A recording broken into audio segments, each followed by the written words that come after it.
proposé de choisir parmi 3 sujets et vous avez été nombreux à voter pour le steampunk. Hein. Vu mon look et le titre de la vidéo, ça paraît logique.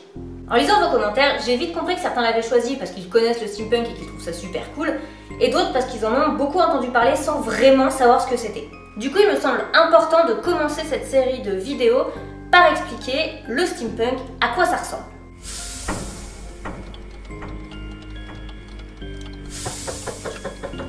Alors, le steampunk, c'est un mouvement artistique à la base littéraire et cinématographique, et puis plus récemment vestimentaire et décoratif. C'est pour cela qu'il est difficile de ne pas en avoir entendu parler au moins une fois, parce que le steampunk, c'est un peu partout. Et même si jusque-là le terme steampunk ne vous dit rien, il y a de fortes chances qu'avec les illustrations que je vais vous montrer, vous vous rendrez compte que vous avez déjà vu du steampunk. Des personnages en tenue victorienne arpentant les rues d'un Paris ou dans Londres de la première révolution industrielle. Un ciel couvert de nuages de vapeur et de dirigeables. Au sol, des machines gigantesques, parfois même improbables dans des coloris cuivre ou sombres, aux rouages apparents, peut-être même vivantes. Des machines que les hommes n'ont jamais construites dans le passé, ni même aujourd'hui d'ailleurs.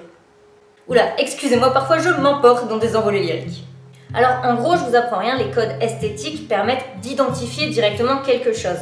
Et ce, même pour le steampunk. Notamment par exemple chez l'éditeur Brajlon, qui a créé toute une collection d'œuvres steampunk, de façon à ce que ce soit facilement repérable en rayon, parce qu'ils ont bien vu que le genre devenait à la mode.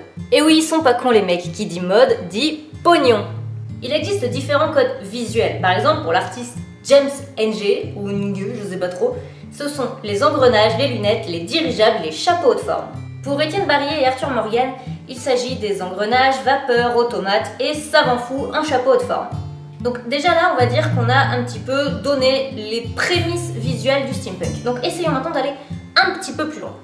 Le mot steampunk est un mot anglais composé des termes steam et punk. On reviendra plus tard sur l'origine et l'emploi du terme punk, concentrons-nous d'abord sur le mot steam.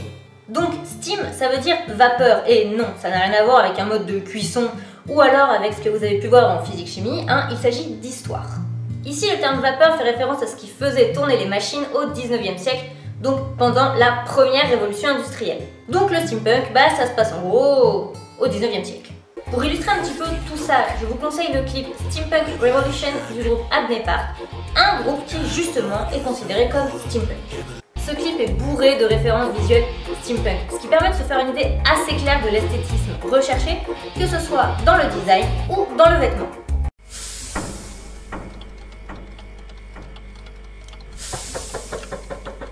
Pour continuer d'explorer un petit peu notre visuel steampunk, intéressons-nous tout d'abord au design parce que c'est super à la mode en ce moment. La preuve, on retrouve dans beaucoup de magasins de meubles et de déco des tas d'objets de style steampunk. Alors je dis de style steampunk parce qu'on ne peut pas vraiment appeler ça purement du steampunk parce que l'un des concepts du steampunk c'est le do it yourself, mais je reviendrai là-dessus dans une autre vidéo. Alors on peut se demander pourquoi est-ce qu'on s'intéresse au design steampunk.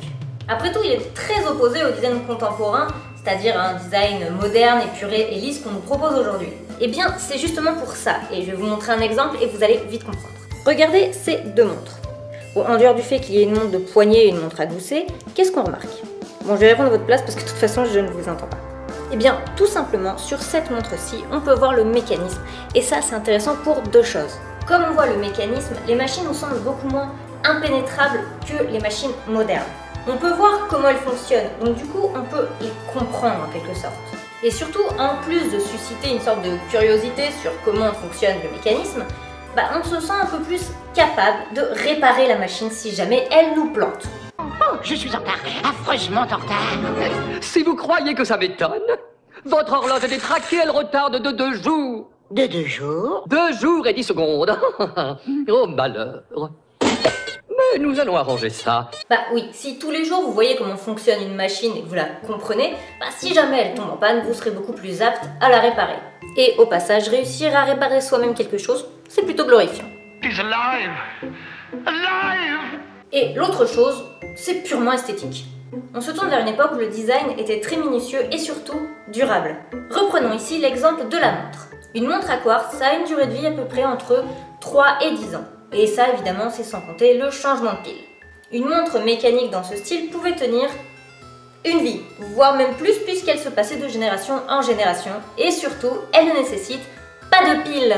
Et puis franchement, on avait un design beaucoup plus travaillé avec un souci du détail, le tout en se concentrant sur le fonctionnel et le durable. Ça suffit à comprendre pourquoi le design steampunk est si attirant.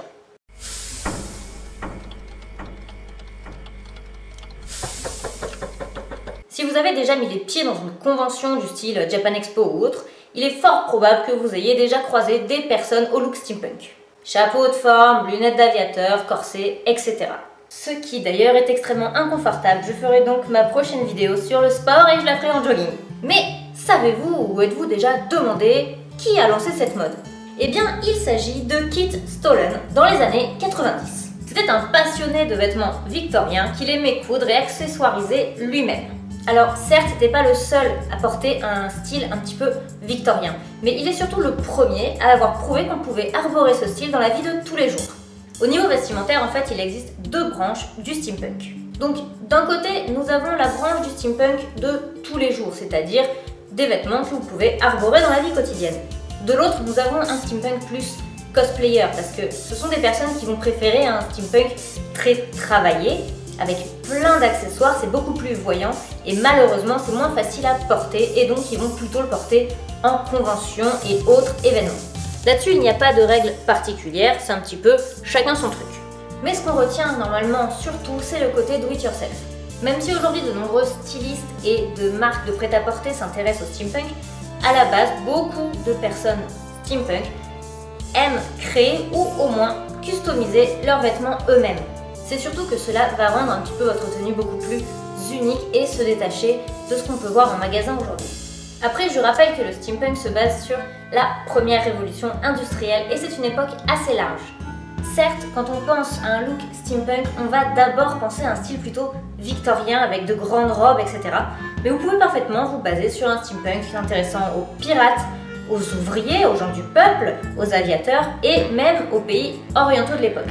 La preuve, là, mon look fait quand même plutôt steampunk. Or, je porte une chemise et un corset, certes, mais je porte une casquette de type Gavroche, ce qui fait beaucoup plus ouvrière que dame de la cour. Pour résumer, le steampunk, c'est d'abord un style littéraire puis cinématographique, mais qui a fini par avoir un style à lui très propre, qui a fini par s'exporter. Maintenant que vous voyez à quoi ressemble le steampunk, on va pouvoir s'attaquer à des choses un peu plus intéressantes. La prochaine vidéo va s'intéresser à l'histoire du steampunk parce qu'elle n'est pas tout à fait aussi simple que l'on peut le penser. Ensuite, on va s'intéresser à ce que représente le steampunk aujourd'hui. Et dans la dernière vidéo, qui sera sûrement la plus fun à faire pour moi, ça va être de vous montrer que plein de choses que vous croyez steampunk ne l'est pas forcément. J'espère que cette petite vidéo d'introduction sur le steampunk vous aura plu. C'est peut-être pas la plus intéressante que je vais faire sur le sujet, mais il me semblait important quand même de revenir sur des bases pour être sûr que vous voyez clairement de quoi je vais parler. Sur ce, je vous souhaite une très bonne semaine et je vous dis à bientôt pour donc la prochaine vidéo sur le steampunk qui parlera cette fois-ci d'histoire. Allez, gros bisous à vous. Hey, salut, tu vas bien? Bah écoute, moi ça va, du coup là t'es arrivé à la fin de la vidéo. Mais tu sais quoi, il y a encore plein de choses que tu peux faire. Genre là, tu vois, au milieu, tu peux t'abonner et c'est vachement cool. Tu peux aussi me suivre sur les réseaux sociaux qui sont dessus et même mettre un petit pouce bleu. Et si t'es vraiment super sympa, juste là, tu peux me soutenir sur Tipeee. Et puis sinon, tu peux aussi regarder d'autres vidéos. Bisous!